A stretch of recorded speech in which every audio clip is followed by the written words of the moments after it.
राजधानी दिल्ली के भलसवा डेयरी इलाके में स्पेशल सेल की छापेमारी के दौरान पुलिस को मिले हैंड ग्रेनेड और कुछ अन्य हथियार। किसी बड़ी वारदात को अंजाम देने की रची जा रही थी साजिश।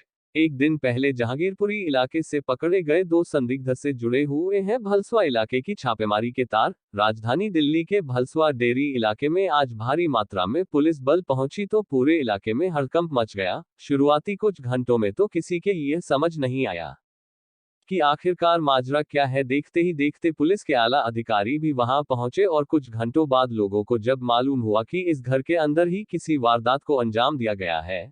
शुरुआती दौर में तो लोगों का शक किसी हत्या जैसी वारदात की तरफ जा रहा था, लेकिन तकरीबन 2 घंटे बाद लोगों को जानकारी मिली कि स्पेशल सेल की छापेमारी चल रही है। कई घंटों तक पुलिस के अधिकारी घर के अंदर ही रहे, जहां पूरे घर की तलाशी ली गई और आखिरकार घर के अंदर से 2 ग्रेनेड और कुछ अन्य सामान भी बरामद हुए हैं, जिसे देखकर यह साफ अंदाजा लगाया जा सकता है कि जहांगीरपुरी इलाके में पकड़े गए दोनों संदिग्ध किसी बड़ी वारदात को अंजाम देने की फिराक में थे और उसकी पूरी प्लानिंग भी की जा चुकी थी, जिसका ब्लूप्रिंट तैयार हो चुका था। लेकिन उससे पहले स्पेशल सेल की टीम को गुप्त सूचना मिली, जिसके आधार पर पुलिस ने छापेमारी कर बृहस्पतिवार को जहांगीरपुरी इलाके से 2 संदिग्ध लोगों को गिरफ्तार किया।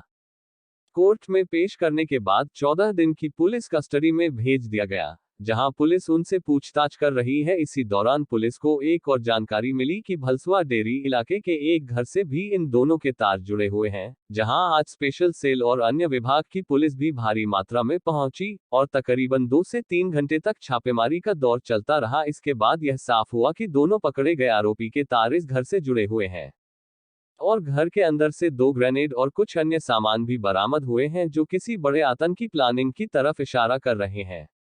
फिलहाल पुलिस जहांगीरपुर इलाके में पकड़े गए 2 संदिग्ध आरोपियों से लगातार पूछताछ कर रही है, जो कि राष्ट्र विरोधी गतिविधियों में सम्मिलित पाए गए और उनके पास से भारी मात्रा में हथियार भी बरामद हुए और आज भलसवा इलाके में बरामद हुए ग्रेनेड से भी उनके तार सीधे तौर पर जुड़े हुए हैं। फिलहाल पुलिस की पूछताछ लगातार जारी है। इंडिया 1 टीवी से योगिता शर्मा की रिपोर्ट।